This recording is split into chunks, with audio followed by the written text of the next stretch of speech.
Morning, good afternoon, good evening, ladies and gentlemen. I think we are going to start in a minute, but I'm in communication with Roger Barrow, who is facing some challenges in connecting, and Wendy, I'm glad that you managed. So, Thank you. Wendy, I think your microphone works, so it's great. Okay. Oh, thanks. And Juliet, did you want to test your microphone? Hi, Asaku. Can you hear me? Yes, I hear you. Great, thanks. Hi, Isaku. Can you hear me? Hi, Anne. Yes, I do hear you. Okay, thank Loud you. and clear. And we have Roger now. Roger, are you? Can you unmute and test your microphone?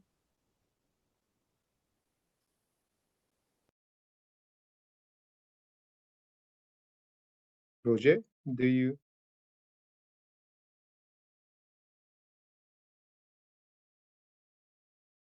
You are unmuted, but not. We don't hear you.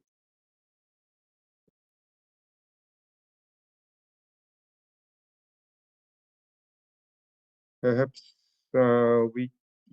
I hope that you can fix this before I give you the floor.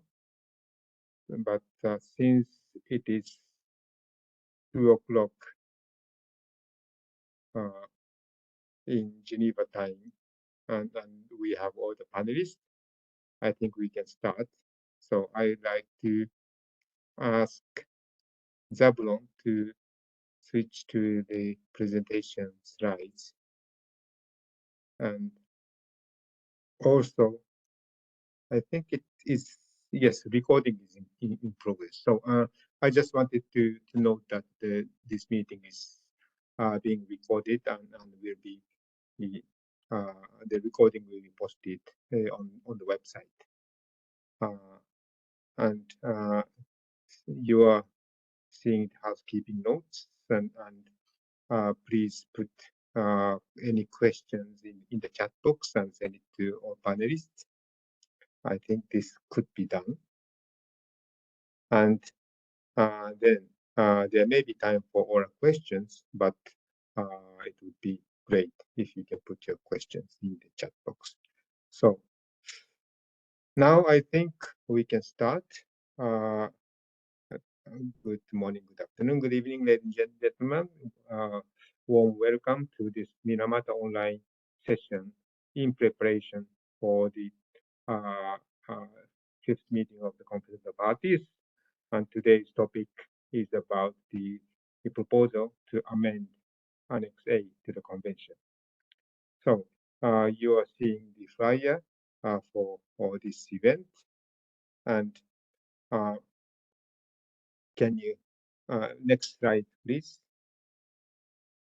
Oh, so while Zabulon is working on the projecting the slide, the first thing, so today's meeting is about the amendment proposal that we received pursuant to Article 26 and 27 of the Minamata Convention. And the Article 26 says that the parties can propose amendments of the convention to the consent of parties, and the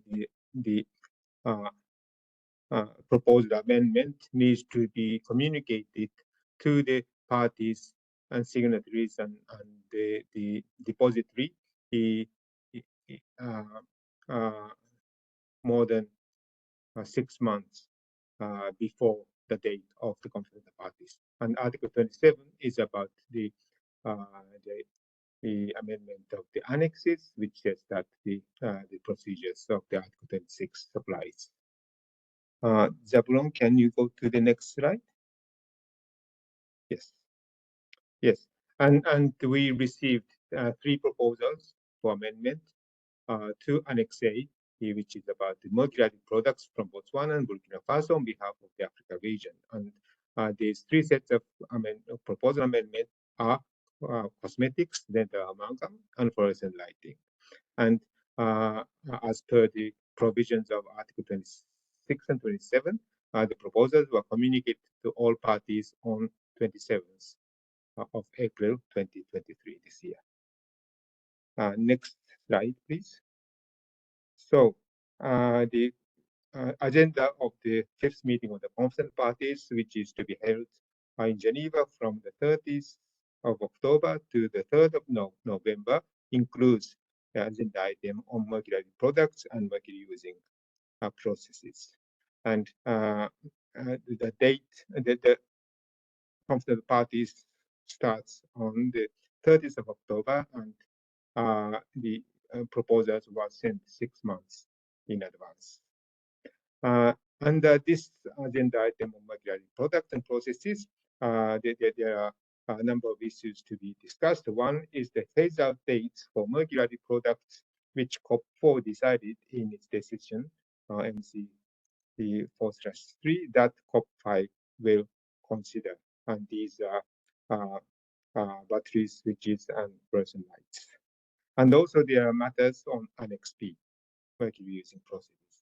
And then the third thing, third matter to be discussed under this agenda item is the amendment proposals submitted by African region. So this is the background, and today's the next slide, please. Today's program is that we invite Mr. Roger Barrow to present the background, and Anne, Juliet, and Wondi, he will be presenting each of the amendment proposals. So in the letter in which the Secretariat shared the amendment proposals, we noted that parties may wish to share comments or questions regarding the amendment proposal with Africa region and with the Secretariat, and we provided the email address for such comments and questions. So without further ado, I would like to hand over to Roger if he can, if his microphone is working. Roger, over to you.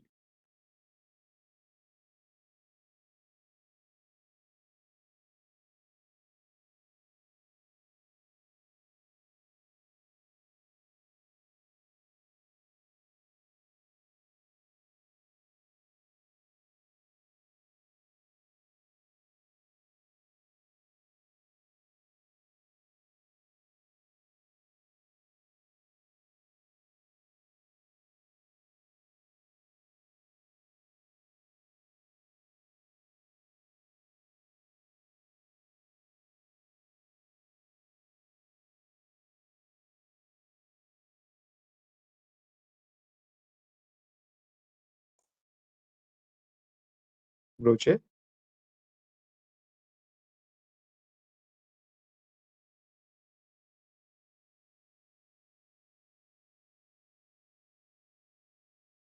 Yeah, I think Roger has a problem with his mic. Maybe. Yes. So while I think we can invite him later during this meeting. So perhaps we can then jump to the presentation on the cosmetics. So we can start with Anne. Over to you, Anne. Yes, good morning, good afternoon, good evening, participants here. I'm Anne Nakafero, the national focal point for the Minamata Convention on Mercury, and I'm going to speak about or present on cosmetics and justify the proposal for the African region to amend Part A of the Minamata Convention with regard to cosmetics. Eisaku, you will help me and you display my presentation. Yes, Zabulon, can you go to the next one? Yes, I've already spoken about what I'm going to present on cosmetics. Next, please. So I'll briefly highlight in the presentation the vulnerability of the Africa region with regard to mercury pollution. Then secondly, I'll speak about mercury pollution from skin lightening products in selected countries within the African region. Thirdly, I will mention the existing measures and challenges in restricting manufacture, import, export of listed marks, including skin lightening products. I'll then highlight the proposed Africa region amendment under Part 1 and Part 2 of Annex A to the Minamata Convention on Mercury on cosmetics, and then I'll conclude. Next, please. I wish to remind ourselves as participants that in Africa region, as per 2017, when the convention came into force, no primary mining of mercury in Africa was taking place. And this was reported by the Minamata Secretariat through the periodical reporting of parties. As you may see under graph 1, there is no primary mining of mercury in Africa. And therefore, when we stand up to propose amendments, we are trying to reduce the burden that we have today on managing waste that contains mercury. Secondly, under still the second figure, it stands out that parties, especially in Africa, have limited capacity to ensure environmentally sound interim storage of non-waste mercury and mercury compounds intended for a use allowed under the convention. This means that even when we have products for which alternatives do not exist, we still do not have the capacity to have them stored. Therefore, it is our call as the Africa region that the presenters of today on both cosmetics, the fluorescent lamps, and dental amalgam, that at COP5 we highly consider the proposals that are going to be presented today, and we minimize postponing the burden of the management of waste that contains mercury in the Africa region. Next, please.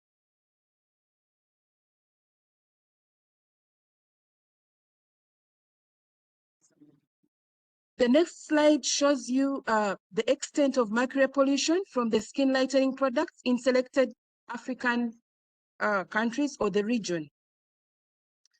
Usually mercury is added to the skin lightening products to lighten the skin, as it suppresses the production of melanin and also removes age spots, freckles, blemishes, and wrinkles. However, in certain countries, including Uganda, the estimated mercury input from cosmetics and related products by life cycle phase is 104 kilograms of mercury per year. That is under use and disposal phases fused together. This was picked from the Minamata Initial Assessments Report for Uganda in 2018. In Cameroon, the cosmetics and related products with mercury input to society is in Zambia is 31 kilograms, but for Cameroon, it is 5,310 kilograms of mercury per year. This is so high. This 5,000 kilograms equates to half the mercury emissions from the SGM sector, and therefore, we cannot take it lightly. The fourth point, as you may see, in the table 1 in the slide, shows you the mercury output pathways from cosmetics and related products in Uganda. And you can already see that the pollution from the creams or products that contain mercury do not only go through the skin, but also the water. So it does affect a wide area of the ecosystems and the people who actually may not be using these actual products. They may seem little in terms of quantities, but the cumulative impact can be so high. And therefore, we stand out as the Africa region to say, can we amend Annex A, Part 1 and Part 2, so that we reduce this kind of pollution within the region? Next, please.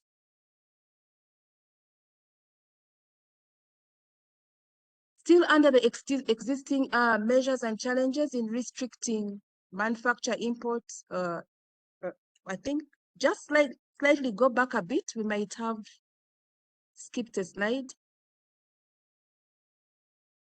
Yes, the third slide talks about existing measures and challenges in restricting manufacture import, export of listed marks, including skin lightening products.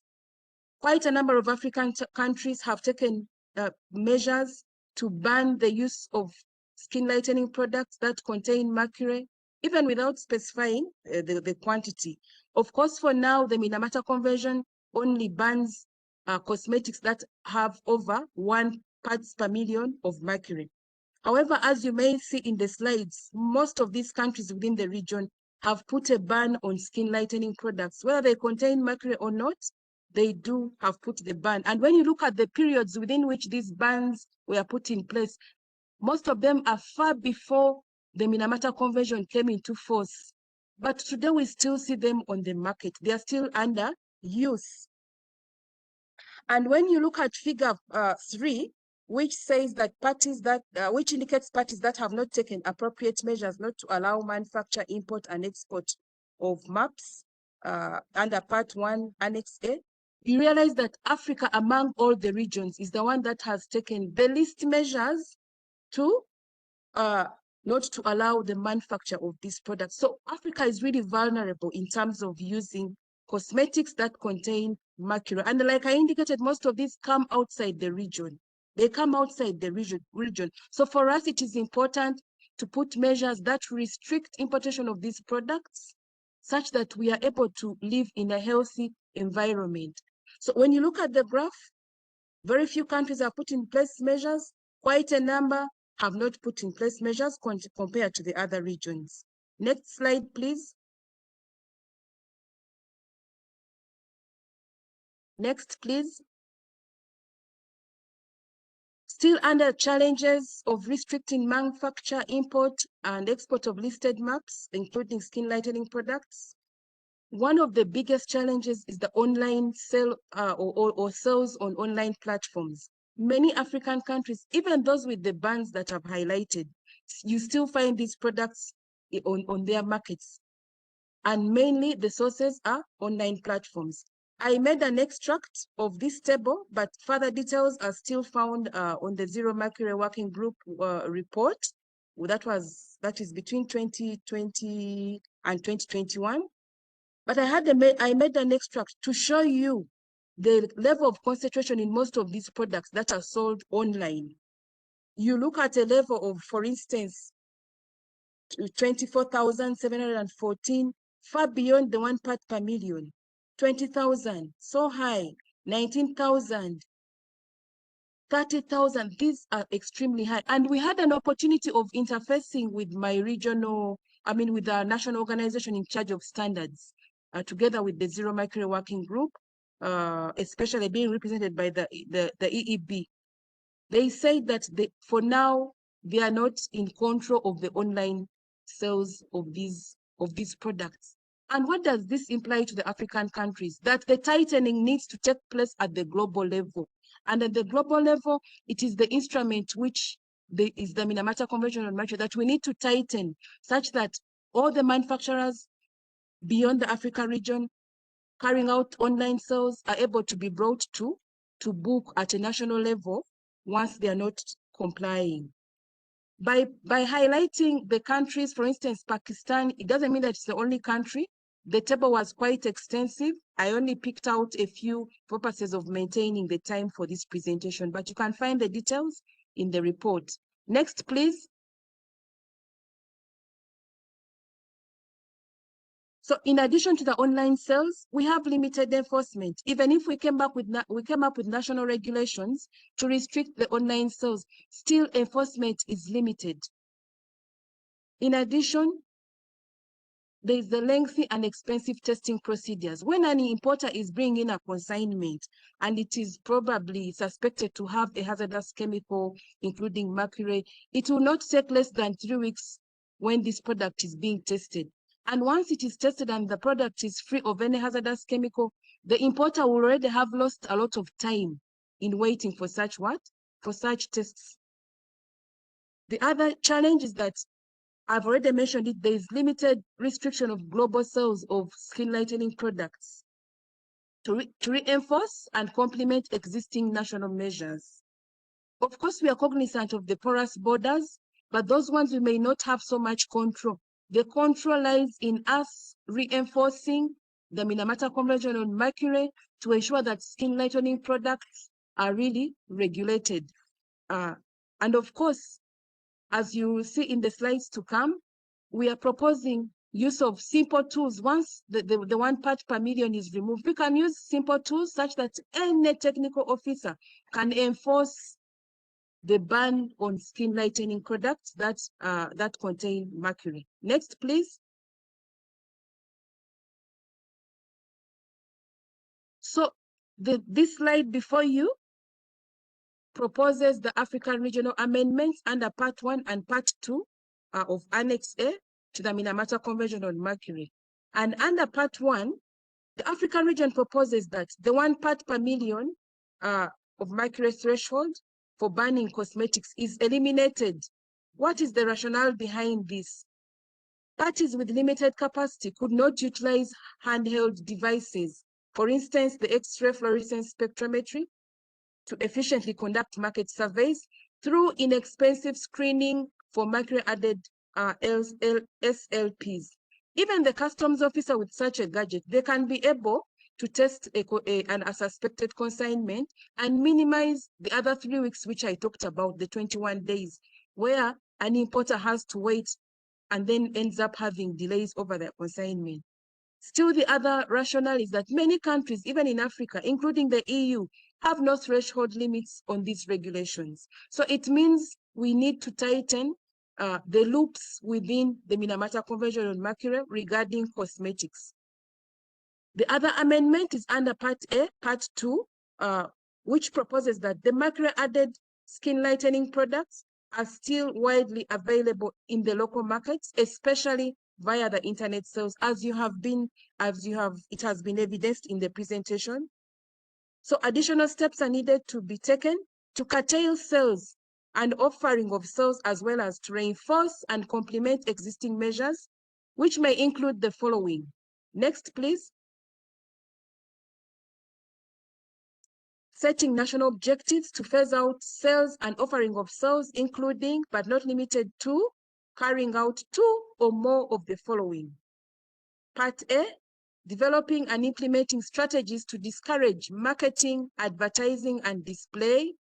Part B, developing and publicizing advisories, detention, and prohibited substances lists of mercury-added products. Part C, licensing and product ingredient approvals for manufacturing facilities for cosmetics and beauty products. Part D, engaging online platforms in developing and implementing product safety pledges. The other proposed section is coordinating and collaborating on phase-out initiatives interministerially and bilaterally and all regionally. The third proposal is raising public awareness about the hazards of skin lightening products, use among physicians, dermatologists, and beauty centers, as well as consumers and family members. Next, please. In conclusion, it's our humble request that when we bring before you such decisions that affect Africa, and basing on the fact that we do not mine mercury or produce these products, we do not postpone and continue postponing proposals to subsequent COPs. The time to act is now. The time to act is now. We are, however, cognizant that parties with already existing or in advanced stages regulating mercury containing cosmetics based in the existing text of the Minamata Convention may be allowed to implement such regulations if COP 5 adopts the proposed amendment, and they be allowed to review such regulations when national circumstances become permitting. So basically what this means is that the efforts that have been put in place by African countries or even beyond Africa will not be watered down. The efforts that have been put in place to ensure phase out of the skin lightening products will not be watered down. They will still be given time to review such regulations as long as national circumstances allow. Finally, parties need to be supported to carry out an inventory of sources and quantities of skin lightening products, including alternatives that may meet consumer demands. Next, please. I would like to thank the Secretariat of the Minamata Convention on Mercury for giving us this platform, for compiling the information on which we have been basing our arguments. I also thank the Zero Mercury Working Group, the EEB, and all partners here whose strategy is to reduce mercury pollution, especially in the African region. Thank you so much.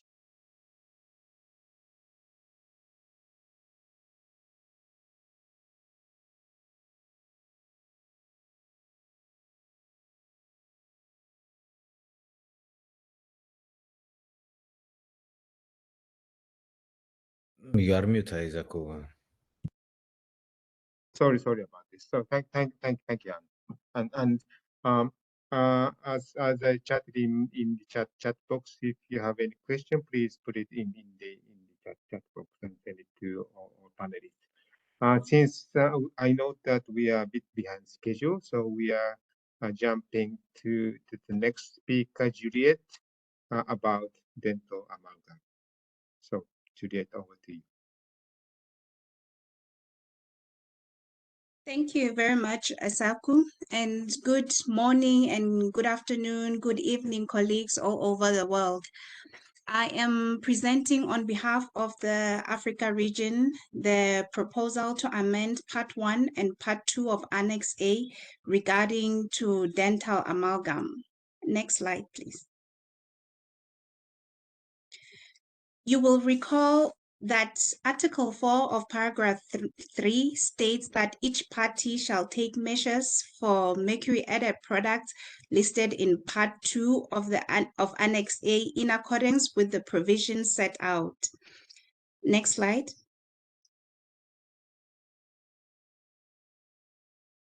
And the measures indicated in Part 2 of Annex A indicates that parties shall set national objectives aiming at dental caries prevention. They shall set national objectives aiming at minimizing the use of dental amalgam. They shall promote the use of cost-effective and clinically effective mercury-free alternatives, and they shall promote research and development of quality mercury-free alternatives. And these measures go on and on. Next slide, please. Next slide, please.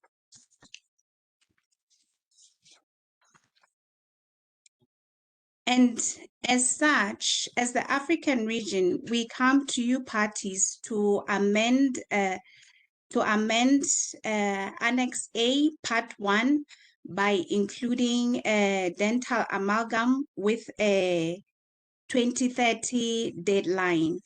And it is true that the children's amendment that was adopted in COP4 has made real progress. However, the Africa region feels that we need to include dental amalgam in Part 1 of the Annex in order to phase out dental amalgam by 2030. Next slide. In addition to the amendment in Part 1, we also propose to amend Part 2 of the Annex such that Part 2 provides measures that will facilitate the phase out, and these measures include a request to parties to submit to the Secretariat a national plan concerning the measures it intends to implement to phase out the use of dental amalgam, and to exclude or not allow, by taking measures as appropriate, the use of dental amalgam in government insurance policies and programs. Next slide. The rationale is that much dental amalgam is 50% mercury, And much of this mercury from dental amalgam will enter the human body and the environment, polluting air, water, land through the stated pathways. And as indicated by my colleague and in the previous presenter, developing countries with less infrastructure to collect, transport, store, and dispose of even the insubstantial amounts caught in separators are particularly burdened by this toxic product. Next slide. And our motivation for this amendment is that non-mercury alternatives to amalgam are available and their use are widespread in many countries. In terms of technical feasibility, studies have shown that mercury-free composite fillings can last as long as or even longer than amalgam. Non-mercury alternatives also offer technical benefits, including preserving the tooth structure, preventing future caries, and facilitating easier repairs. Next slide. In terms of environmental and health risks, non-mercury alternatives to amalgam have proven to be safe for both environmental and human health, and they also offer additional benefits, including increasing accessibility, as these alternatives can be used in areas where electricity is not available, and also decreasing airborne disease transmission. Next slide, please. In addition, the World Health states that both composite and glass ionomer are cost-effective, and studies have shown that after all environmental costs are factored in, amalgam is more expensive than composite. Next slide, please. With that presentation, additional information is provided on the convention website together with references.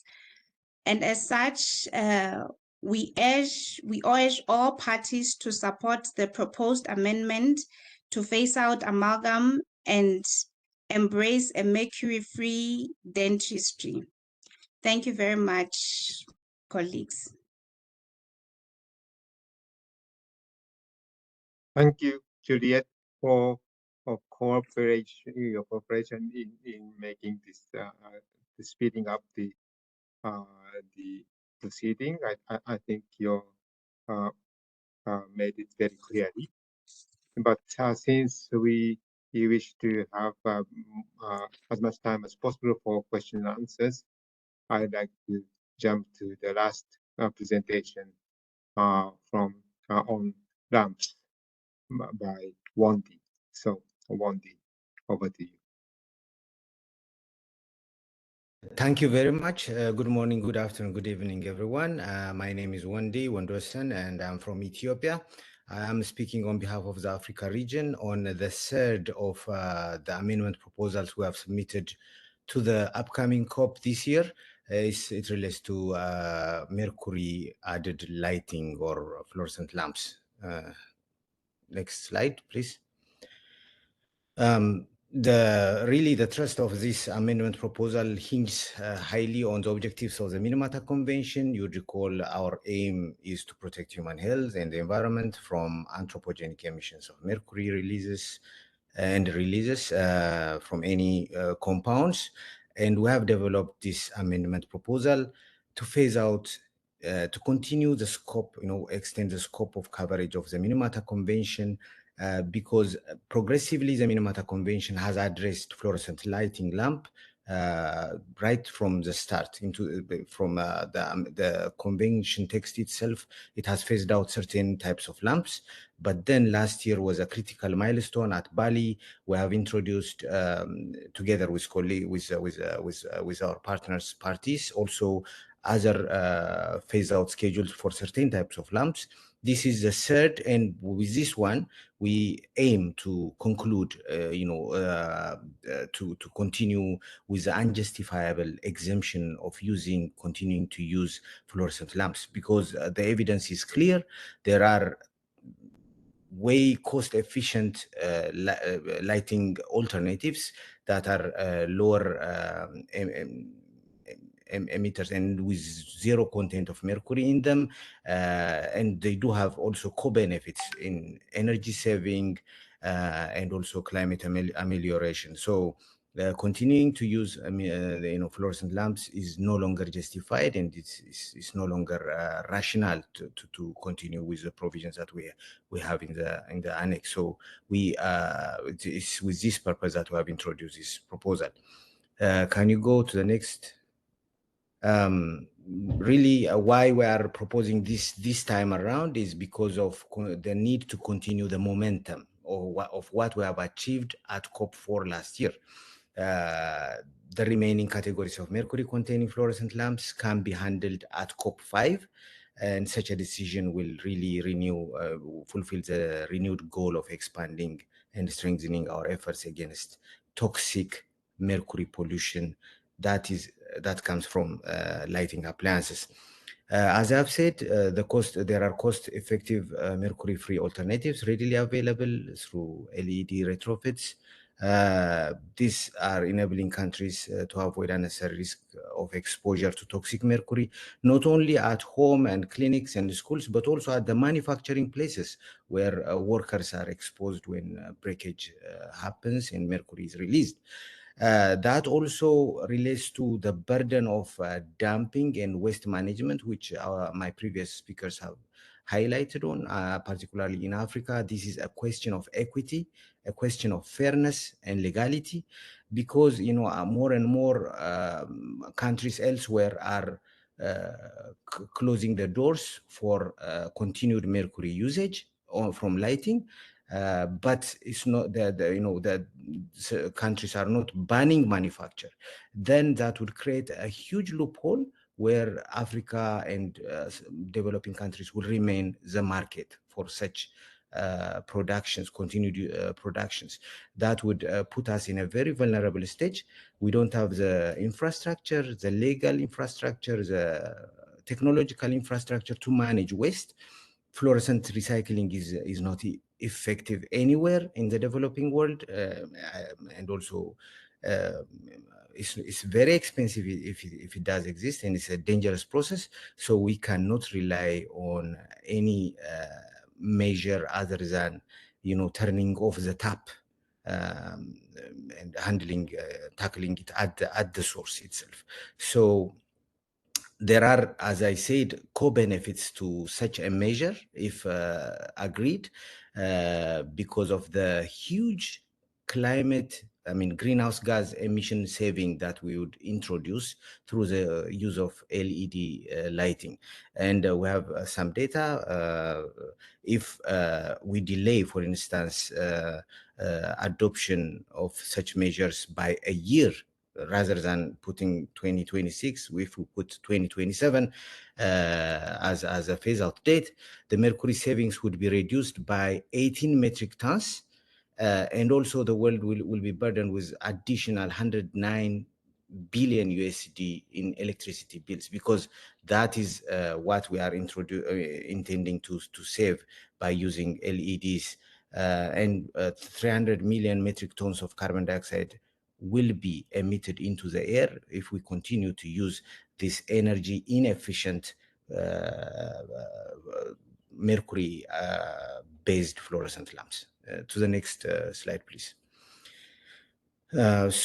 Basically, we for in our amendment proposal, this tells you the history of what we have done so far.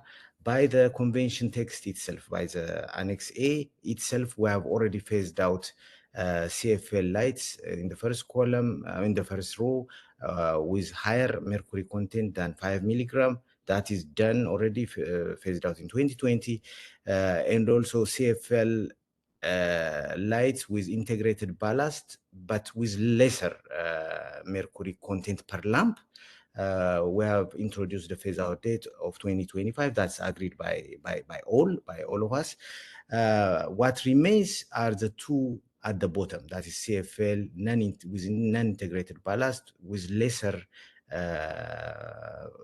per mercury, lesser mercury content per lamp and with lesser wattage.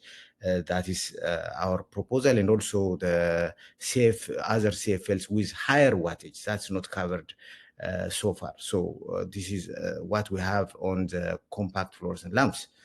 Next slide on linear fluorescent. For linear and non-linear fluorescent lamps, as you can see clearly from this table, we have on the first law, within the categories of classification of the Minamata Convention, we see it is classified based on the phosphor within the lamps, triband phosphor or halophosphate. On the triband, the first categories, the ones that has larger mercury content per lamp, larger than 5 milligram, they are already phased out. And what remains, and on the halophosphate also, you see the larger than 10 milligram, which is a fourth row. You can see it was already phased out by the text convention itself. Last year, we have introduced a number of proposals, which are not, the dates are not clearly agreed upon. So you see the brackets on the fourth column. So those types of lamps, they are subject to discussion this year. But what we have introduced is what, the dates that you don't see here, that is a LFL triband with a higher than 60 watts, and the rest of non-linear fluorescent lamps that are the U-bend shapes, the circular shapes, all other are subject to our amendment proposal, and we have highlighted in our amendment proposal this year. Next slide, please. So in a nutshell, these are the four categories of lamps that we have introduced for phasing out by the Conference of Parties this year. So you see the first two are condensed fluorescent lamps. The third one is linear fluorescent lamp, and the non-linear fluorescent lamps are the last ones. So we have added these dates, 2025 and 2026, for each of them. Go to the next, please. I think, this is a very simplified table that would highlight what has been achieved so far and what we are proposing now. So you can see the white tabs in the rows. All of the white ones are what the convention text itself has already phased out. The green ones, these are what we agreed upon in Bali last year at COP 4.2, so they're no longer an issue. The blue ones are what have been proposed last year by the African and EU amendment proposals, but the dates are already bracketed, so there is some discussion ongoing this year. But the yellow ones are what we covered in our proposals this year. So all the yellow ones, the two CFL lights, the linear fluorescent lamp, and then the non-linear fluorescent, the U-bend and circular shaped with all phosphors and all wattages are what we are proposing this year. The next one, please. So basically, as I have highlighted before, and my colleagues have appealed also, really the subject, the thrust of our request here is an equity question, an anti-dumping consideration to be had by the global community, as the tap closes elsewhere for use, but not for manufacture, then the whole Africa continent is vulnerable. And it is, it's a no-brainer to consider that it will be shipped here, and then we don't have the management facilities, the waste storage facilities to handle them. End-of-life lamp management includes waste separation, collection, transport, disposal, mercury recovery. It would remain a challenge for us Africa, for GRULAC, for developing countries elsewhere. So it's really a question of consideration by the global community. Next one. The Africa region strongly indicated this in our amendment proposal and also the justification documents that we have submitted. Next one, please. We ask you to join hands with us. This is really for the Minamata Convention, the lowest of the low-hanging fruits. So it can accelerate the inevitable transition to energy-efficient, mercury-free LED lighting sooner than it would happen on its own. Because it's happening on its own, the payback period and the price of the LED lights is comparable to the mercury laden ones, and even the consumers, they don't have a choice when they go to the shops. It's visible in my country. Whatever they get is how it's happening. International cooperation is very critical here to ensure that we are all on the same platform and can move forward together. So this is really a request from us. Thank you very much for the attention. Thank you, Wondi. I think your presentation was very clear. And before going into the question and answer sessions, I would like to firstly, I would like to draw your attention on that there are two questions that I see in that box. So I invite the panelists to look at it. And then, and secondly, I would like to test whether Roger can make a statement, because he could not speak at the beginning of the session. So I invite Roger to provide a kind of overall remark on behalf of the Africa region. Roger? Do you hear me? Yes. Do you hear me? Yes, I hear you. Okay, thank you, colleague. Sorry for this difficult connectivity. Dear colleague, family, Minamata family, I am Roger Barrow from Burkina Faso, national focal point and bureau member for COP5. On behalf of the Africa region, I would like to welcome you all to this webinar as an information session on the proposal to amend Annex A to the Convention. Article 26 and 27 of Minamata Convention set out the provision on the amendment Minamata Convention, including its annexes. The Africa region submit for COP5 3 proposal amendment on cosmetics, dental amalgam, and fluorescent lighting. In Africa, we believe that the easiest way to eliminate different toxic mercury contamination is to phase them all out where mercury-free alternative exists. This webinar is an opportunity for our region to present this proposal and to receive feedback from stakeholders and to ensure a success for COP5. Our gratitude to the Secretariat of Minamata Convention on Mercury for its daily commitment. I wish a fruitful information session. I thank all the panelists who have already done their presentation, and we hope together make Mercury history. Thank you.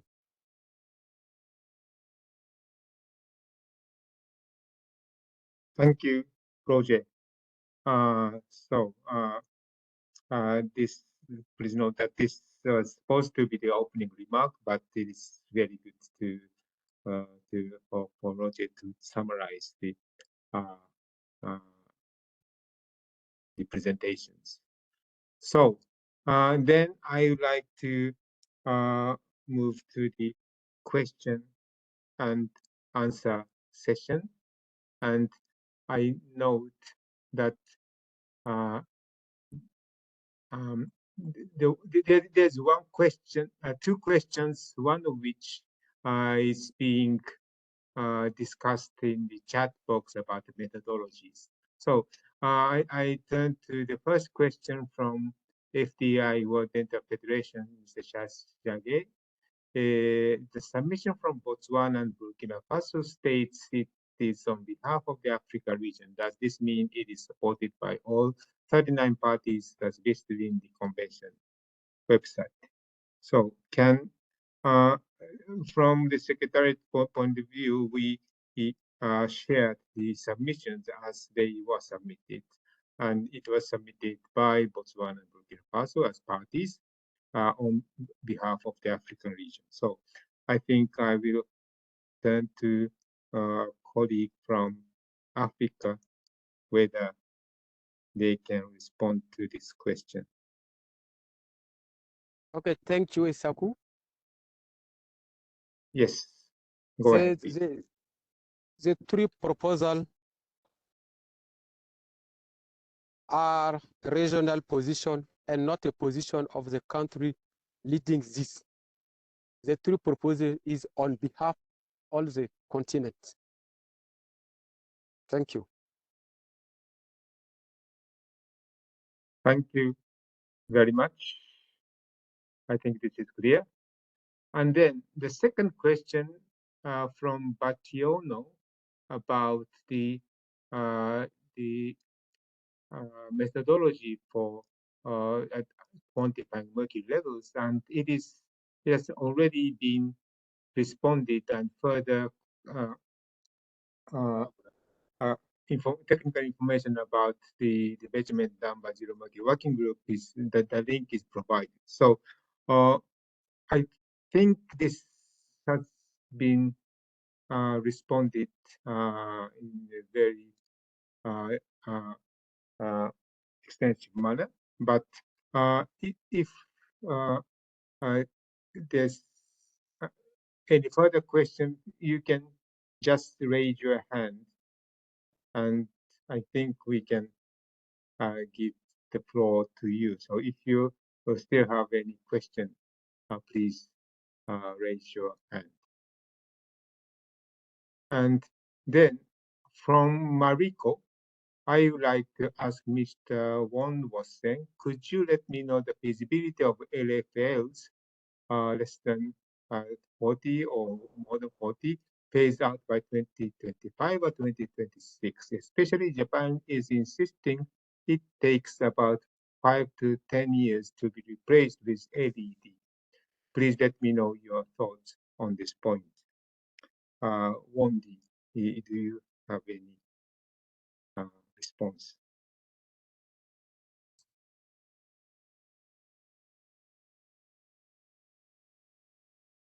Wondi, you okay, so the question is, would you let me know the feasibility of LFLs less or equal to 40? Do you mean the wattage? Yeah, phase out by 2025, especially Japan is insisting to takes about 5 to 10 years to be replaced with LED. Yeah, I mean, we understand that the dates we are proposing are subject to negotiation. So, I mean, countries has several preferences based on their capability to feasibly implement such amendments. So just like we have seen last year, there were we proposed dates, and then there were several proposals on the table as well. So it's subject to discussion when we have the COP. Thanks. Thank you, Wondi. So we still have 7 minutes, and I think it would be if there are many questions, we may be able to extend a little bit, but I don't see any other question in the chat box. So I think we have time for oral questions. So if you have any oral question, you can raise your hand.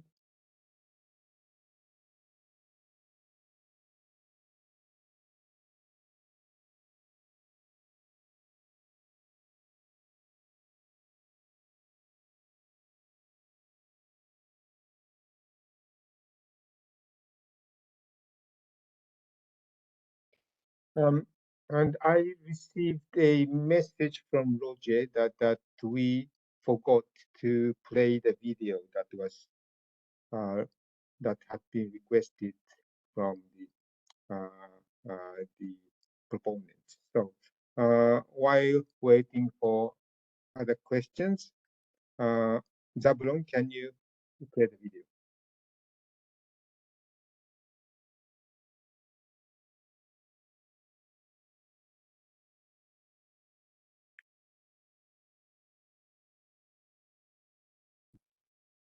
Zablon, I think you need to share your audio. Please share the audio. Yes.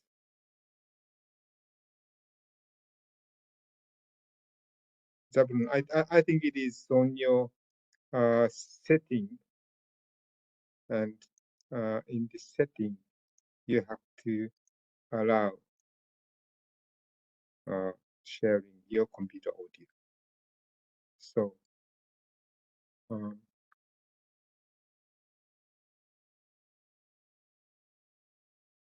with non-integrated yes. and non-linear fluorescent lamps by 2025 and 2026 respectively. While the parties at COP4 unanimously agreed to phase out compact fluorescent lamps, the new amendment goes further to stop the production and distribution of a broader category of fluorescent lamps, closing the exemption for all remaining fluorescent lighting categories. Under the Minamata Convention, linear fluorescent lamps are divided into two major categories based on the phosphor used in the lamp: halophosphate and triband. During COP4, an amendment to phase out all halophosphate LFLs was introduced. This amendment proposal extended the original scope of coverage in Annex A of the Minamata Convention to include all wattages. The new COP5 lighting amendment proposal aims to do the same for triband. It would extend the original scope of coverage in Annex A for triband phosphor to include all wattages and phase them out by 2026 in line with halophosphate LFLs. High wattage triband phosphor linear fluorescent tubes are commonly used in offices, hospitals, schools, and other areas which have lights on for long periods of time. Today, there are various mercury-free LED replacement lamps available to replace these high wattage fluorescent tube lamps manufactured by over 50 different companies. LED retrofit lamps are available in the same length, size, and light color and offer the same or better quality lighting for all spaces. According to experts, a global phase-out of all fluorescent lamps by 2025 would eliminate 232 tons of mercury pollution from the environment, avoid 3.5 gigatons of carbon dioxide emissions, and reduce global electricity use by 3% by 2050. Each year of delay in the phase-out of fluorescence means more carbon dioxide emissions and mercury released into our environment, lessening the benefits for people and the planet.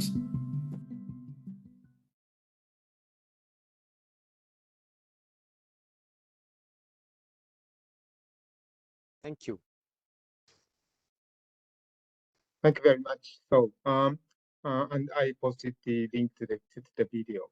And while waiting for other questions, I think there's a question, follow-up question from FDI, and the regional submission process. But I think the explanation from Roger was that this is a African regional position, and African regional position, and the regional positions, as I understand, are developed through the negotiations and the discussion within the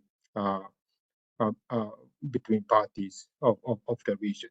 And the process for submission is the submission are done, are received from parties. So we, as Secretariat, we received submission from Burkina Faso and Botswana, and in submission it was stated that it is the submissions are made on behalf of the region. So I think this is clear, but if Roger wants to make further clarification, I would it would be helpful.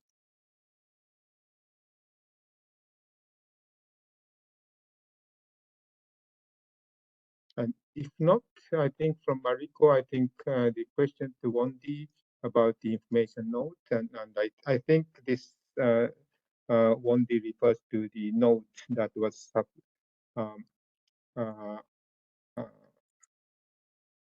attached to the submission, the amendment proposal, which was communicated to the party, and I posted the link to the letter from the Secretariat with the proposals and supporting information. But if you have any other clarification from Wondi or others, I would welcome that.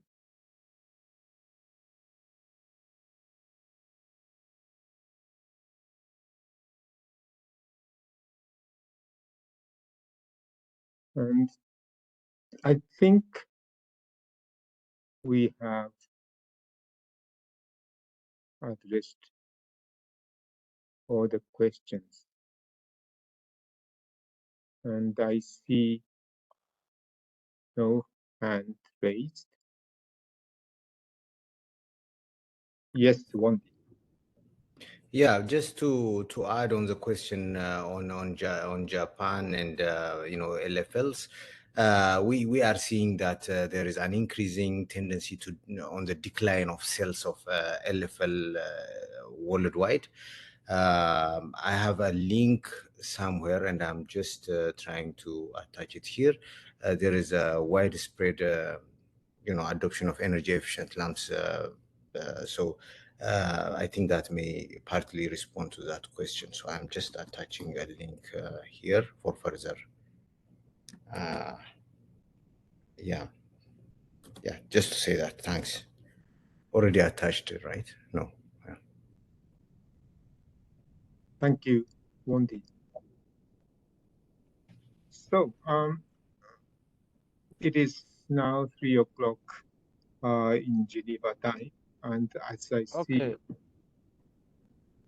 yes, So it's, Roger, yes.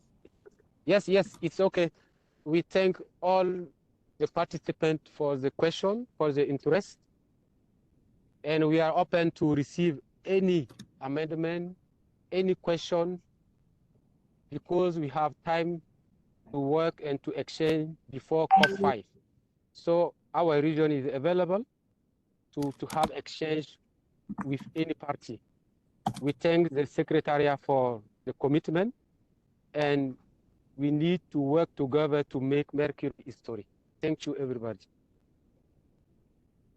Thank you, Roger. And I think I will deliver a final word from on behalf of the Secretariat, and just to thank you to all the presenters and all the participants. And if I may supplement a little bit what Roger said, as I said in the Secretariat letter, we said that questions and or comments could be sent to the Secretariat and the presenting proposing parties. And we received some questions about is there a deadline, but my understanding is that there's no particular deadline for comments because this is for facilitating the deliberations at the conference of the parties, and also, as Roger said, the Africa region may wish to take these comments and questions into account when they meet at the regional preparatory meeting, which is planned for during the second week of September. So I think this is some timeline that could be taken into account, but that's, as I said, there's no definite deadline for comment question. So thank you very much, and we'll want to thank you very much. Have a nice rest of the day. Thank you, Isaac. Thank you. Thank you.